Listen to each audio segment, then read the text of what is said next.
Hey YouTubers, we're back. We're on a little bit of a extended hiatus. We had some personal things come up, so we were taking care of things. Everything's all cleared up. We're back and better than ever. As you can see behind me, we got the Jeep, and we kind of got a little bit done on it. It was good therapy while we were going through a troubled spot in life. And then we actually pretty much got it all finished up. Been enjoying it the last 2 summers. We've been doing some car shows with it, and then just enjoying summer in general with it, getting ice cream and doing whatever, bombing around the neighborhood. It's been a blast. Love it to death, and I'm glad I have it. So this winter, there's a couple odds and ends I'd like to button up on. It's just stuff that I never got to, and little quirks or little issues that it's got. One of them being low oil pressure. The gauge on here is reading low, and eventually fades off to no oil pressure when it gets warm. I guess I would have videotaped the original diagnosis of it, and I found out that the electrical sending unit was not reading correct oil pressure, as I tapped in a test oil pressure gauge and got the mechanical oil pressure right out of the engine block and found out what it really was.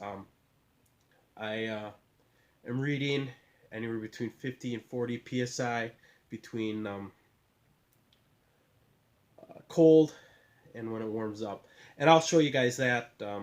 I'll kind of quickly go through it with you, warming it up, where I'm putting the test gauge, and I'll actually show you the oil sending unit that I pulled out and the insides of it, how it works, and why I think it failed. I'll show you guys all that. So this winter, what are we going to do? Well, obviously, hopefully just the easy fix of oil sending unit.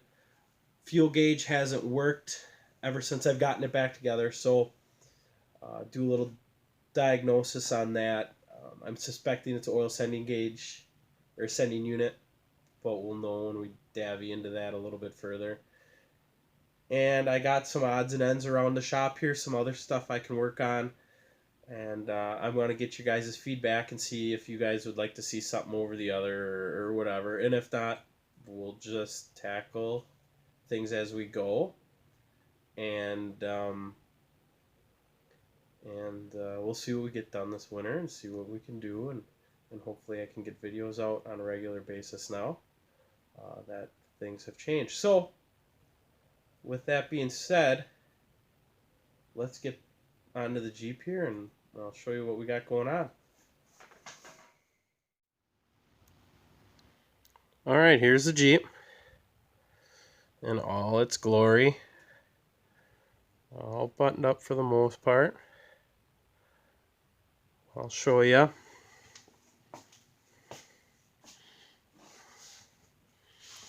So the oil sending unit was right where that brass fitting now goes into the block. That brass fitting's the oil pressure test gauge, mechanical gauge. Like I said earlier, the one that's on here is an electric gauge. So I just wanted to double check and make sure that the pressure I was reading on the gauge was so-called the right pressure that's actually coming out of the engine. So we got that sitting there. As you can see, you can follow this long tube right up. And here we got the gauge sitting there, not running. We're at 0. So I'm going to set you guys down here, and we'll get the gauge propped up here, and we'll show you what we got running at idle. Here we are. Just got everything up and running. we are cold according to the gauge. You can see the oil pressure sender is unplugged right now, so so that's not going to be reading. Like I said, the fuel gauge isn't working here. We're at E currently. Temperature gauge does work. I actually had to put a new temperature sender in that, but it does work, and we are cold right now. So come back out here. Oh, we got a glare. You can see that. Running over 60 psi right now, cold. Great oil pressure. It is cold, and it isn't choked right now. It's just idling, no choke. Just started up, cold started.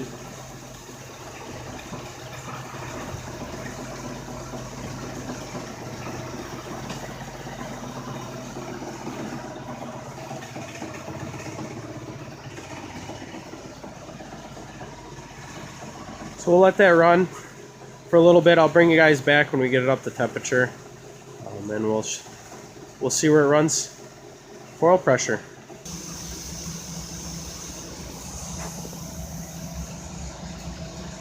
We're now at the operating temperature. So let's see what the oil pressure gauge says.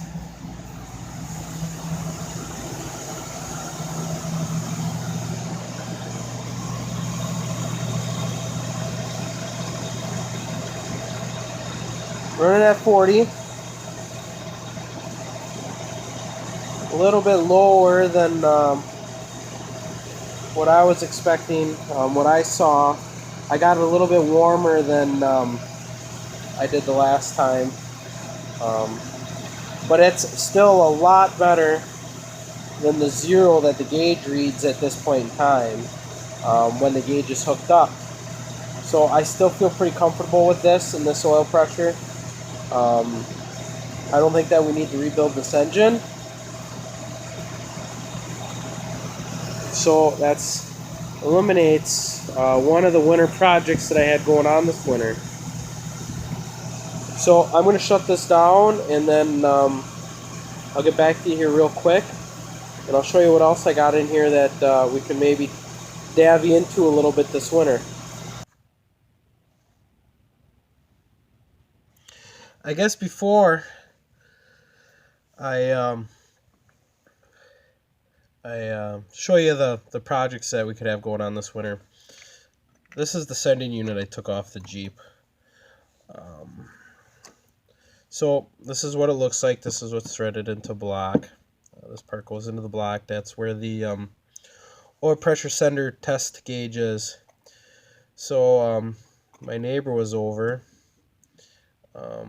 and he was asking a question. He said, "Well, what is in the darn thing?" And I couldn't. I knew that there's most likely a potentiometer in there, but beyond that, I mean, it would have to be a diaphragm of some sort that's calibrated. But I couldn't tell you. I've never seen the inside of one of these. So we took it to the bandsaw and we cut it open to see what was in it. So here's your stud. This is where your electrical wire goes. So as you can see, the stud comes in and it's insulated because your ground is going to be the block.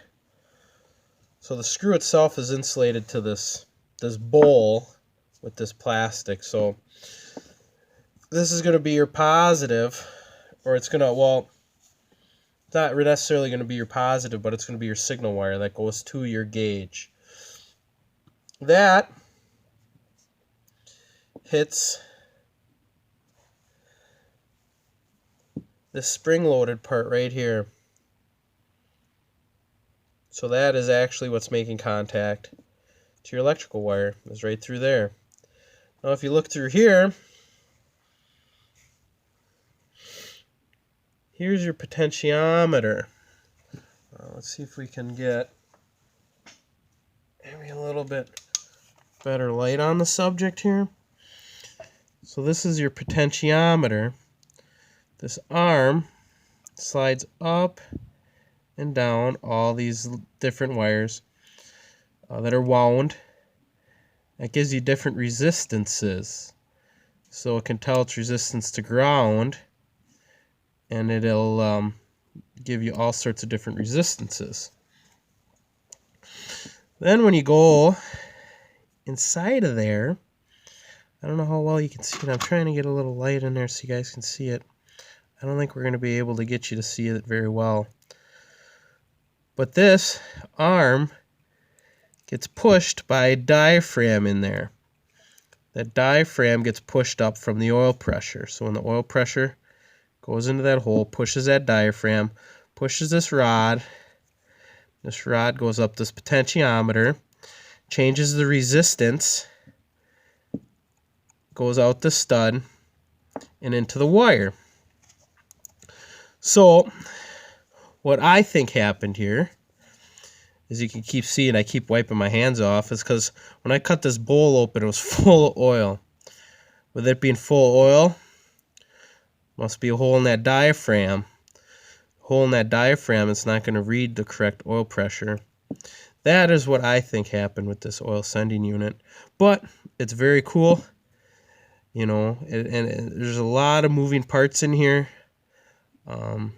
and which it makes it hard to believe when I go on to Rock Auto to order a new one of these. $11.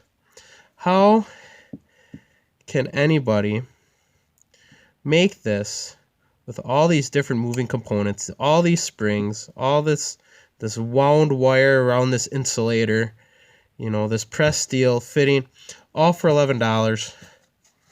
I don't know. Blows my mind. But, so there it is. That is the oil pressure sending unit in my Jeep. And I take it this is going to be very similar to a lot of classic vehicles, classic cars. Older stuff would all necessarily, I would say, look like this. The ones with the bowl on the top. All right. Now for projects this winter. And this is where if I get a little feedback from you guys would be awesome. Otherwise, I'm just going to go and whatever kind of plays out, parts come in or whatever I feel like doing a particular night. But I'll show you what we got going on here. For projects, let me show you. Project number one is this go-kart. This was my childhood go-kart that I had when I was a little kid. Parents were done with it up by the house that I grew up in, and they brought it down here. It hasn't been running for 16 years, 17 years, and here we got it. I actually did a little work on it already, and you guys didn't miss all that much. Is obviously the carburetor was all gummed up, and I actually ended up replacing it. So we replaced the carburetor, cleaned out the fuel tank, and it runs like a champ. So I would like to put some more knobby tires on it so it drives through the yard better. We've been driving it out on the street, and it works great. Adults can fit on it, and we can drive it up and down the street, no problems. It's just when we get into the yards and into the grass, it doesn't drive very well. So I would like to put some tires on it, and then obviously we could give it a fresh coat of paint. Maybe switch it from a belt drive to a chain drive. I don't see the need to have a live axle in the back for both wheels. It seems like it drives, when it has traction, it seems like it drives just fine off the one wheel. But that would be project number one, and we'll see what you guys think of that. Just going through it, taking the wheels off, changing them, greasing them, painting it, cleaning it up, getting it ready, maybe throwing some lights on it. But yeah, that is that. Project number two. This, a buddy of mine dropped off to get going. Runs off a weed eater engine, little bike. I've never heard it run. I pulled the recoil off. There was a problem with the recoil, and I pulled that off maybe 2 years ago, and that's as far as I ever got. This would take quite a bit more work that I never even heard it running. So I do have another weed eater engine sitting out in the shed of my weed eater that I ended up replacing. So we do have 2 weed eater engines. The only thing that I know that is obviously wrong with it is that engine is not mounted correctly to line up with the rear sprocket.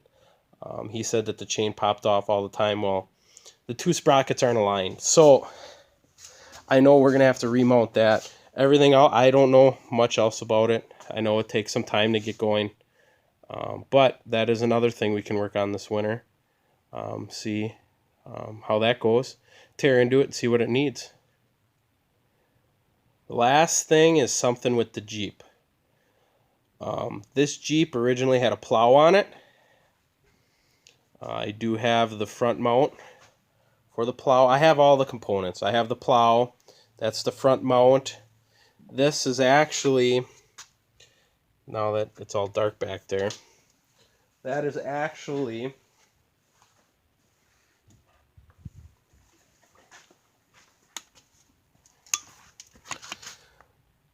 the piece, now if I can get you, that the plow mounts onto on the chassis. That gets bolted onto the chassis of the Jeep. So that could all get gone through, cleaned up. This gone through, cleaned up. And then also inside of the Jeep, I never removed the components. This is the reservoir. You follow the lines. Here is the control manifold for the plow. And down there, you can see that pulley that doesn't have a belt on it. You see right behind it there, and a pulley that doesn't have a belt. That's for a belt-driven hydraulic pump.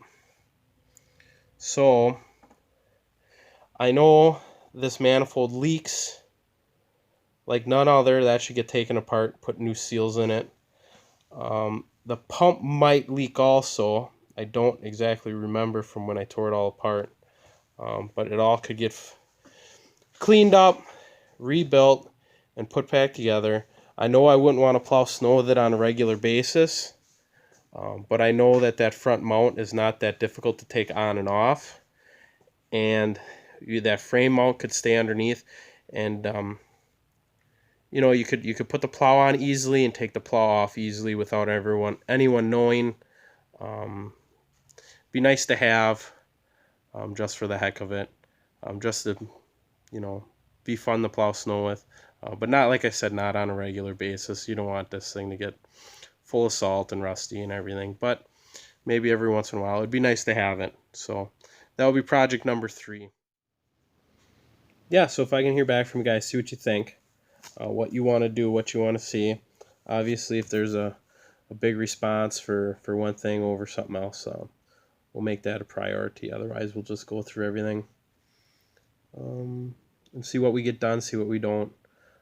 I would say, obviously, the oil sending unit and the fuel sending unit on the Jeep is going to take priority, but in between, we can work on some of this other stuff. So, hey, it was great to be back talking to you guys.